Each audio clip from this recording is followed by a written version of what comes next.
¿Qué se podría haber previsto frente al desastre natural? A ver, yo creo que efectivamente, digo, hablábamos ayer de lo que había pasado en la ciudad de Buenos Aires y fue el doble de lo que pasó en la ciudad de Buenos Aires. Ahora, yo efectivamente tengo a mi familia ahí, el barrio de Tolosa, que es un barrio donde además se juntan una cantidad de referentes nuestros. Digo, nosotros, la mamá de Cristina vive ahí, pero vive también Estela Carlotto, ahí vive Bonafinia, y es un barrio de La Plata muy, muy simbólico para La Plata.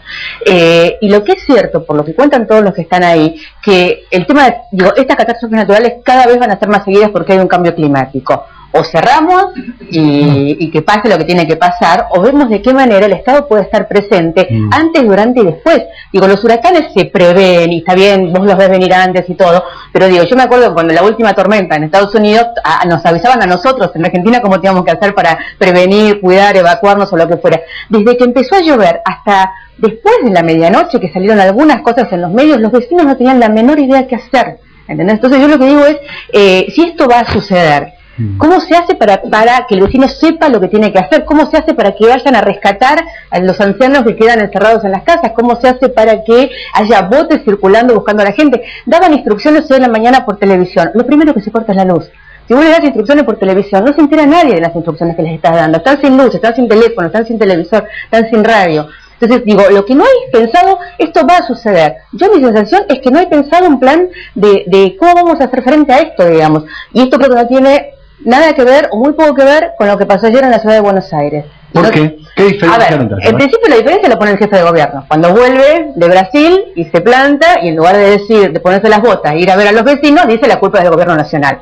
Y la obra, y el aval, y el crédito. Entonces digo, la discusión la pone Macri en un lugar, no la ponemos nosotros, que es si está la obra, si no está la obra. Si Macri hubiera dicho, esto no se puede hacer nada, es la naturaleza, vamos a socorrer a los vecinos, hubiéramos por ahí todos tenido otro tipo de actitud de discusión. Si él dice el problema son los avales, le decimos, mira, la plata está en publicidad, en comunicación. Además los avales supuestamente no se dieron en el año 2008, estamos en el año 2013, hace 5 años. Además es una obra que si vos considerás que es prioridad, buscas la plata en un presupuesto de 44.000 millones de pesos, una obra de 180 millones de dólares en 3 años, con lo cual son 60 millones de dólares por año, tenés un montón de lugares en el presupuesto, el Metrobús sale 100 millones por año, en publicidad gastás no sé cuánto, elegís si haces Bicisenda, o si haces el Metrobús, o si haces la obra del Vega. De eso se trata de gobernar, ¿no? De eso se trata de gobernar, tú tenés la plata y sabes las prioridades. Y además, efectivamente, la zona de Tolosa no tiene nada que ver con la zona de la ciudad, con la ciudad de Buenos Aires, donde cada ciudadano, digo, ayer creo que lo hablamos, tiene un presupuesto per cápita, un producto bruto per cápita de 150.000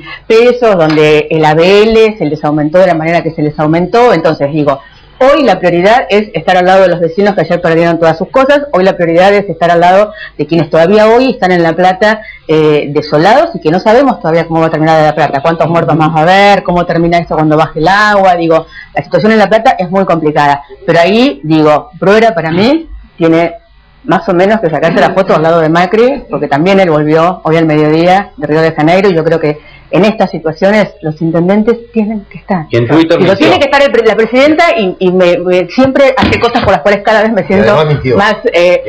además digo, la presidenta hace las cosas que uno espera que haga. Y además Bruera mintió. Bruera no estuvo, y mintió y dijo que estuvo, y no puso la cara, y la verdad es que en estas situaciones... Me gustaría destacar, a pesar de la diferencia que pueda haber, la postura de Daniel Scioli, que puso la cara permanentemente, dando además una de las peores noticias que puede dar un funcionario público, que es la cantidad de víctimas fatales. Y ahí puso la carita. Quiere seguir viendo el territorio como la sumatoria simple de decisiones autónomas. Digo, este es uno de los principales problemas. En la Ciudad de Buenos Aires hay un plan pluvial que está en marcha y aprobado. En la Ciudad de Buenos Aires hay un plan urbano ambiental que está aprobado hace mucho tiempo y que hay que revisar porque es viejo y hay que pensarlo de nuevo. Hay un plan, es muy viejo y hay que pensarlo de nuevo, y además siempre cuando se discuten esos planes entran una cantidad de intereses que no tienen que ver más que nada con la cuestión de cómo planificar una ciudad vivible, sino con planificar negocios inmobiliarios, rezonificar y todo ese tipo de cosas.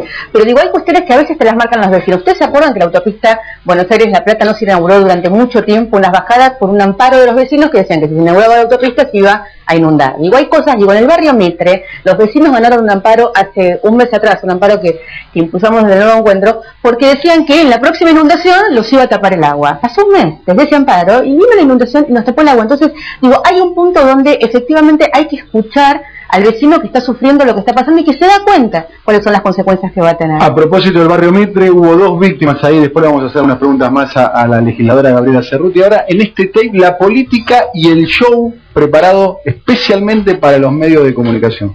Fíjate bien, mira.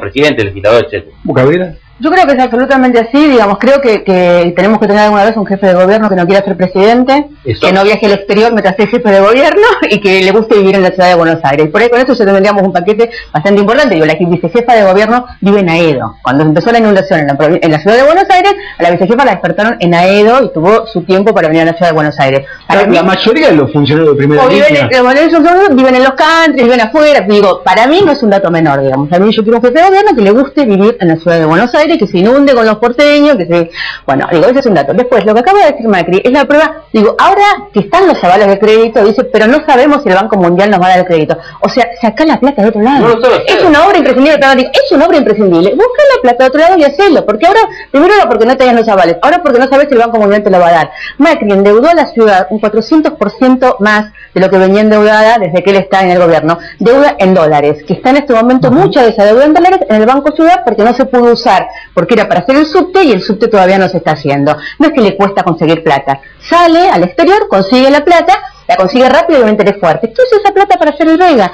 Lo que pasa es que a mí me parece, y en ese sentido, la hipocresía general, digo, hoy es un momento de luto nacional y de mucha tristeza, y yo tengo a toda mi familia en una casa en La Plata sin luz y sin agua, y digo, la verdad es que, y además viviendo esa tristeza de lo que es una ciudad después de una situación así, donde todavía no saben, donde durante muchas horas vieron pasar cadáveres por las calles, hasta que alguien empezó a recogerlos. Me parece que es realmente muy impresionante lo que sucedió. Ahora, a mí me parece una hipocresía enorme que alguien te diga, no politicen sobre los muertos y tenga un avatar que dice 51 hace 2 años. Digo, ¿entendés? O sea, digo, no politicemos sobre los muertos. ¿De quién estás hablando? Digo, estoy hablando de la cantidad de gente que en las redes sociales, o periodistas que van a la marcha y hacen discursos por 11 y que hoy te dicen, no se puede hablar contra Macri porque estás politizando. ¿Estás hablando de alguien en particular? ¿Te puedo no, estoy hablando de lo que sonó en las redes sociales, digamos. Viste que el avatar con el número 51 se divulgó mucho, claro. Y desde esos avatar es de donde hoy dicen, no pueden hablar contra Macri porque están politizando a los muertos. Digo, hagamos un pacto, digo, no politicemos nada, veamos cómo se gobierna esta ciudad responsablemente y tratemos de no tirar los muertos por la cabeza de ningún lado.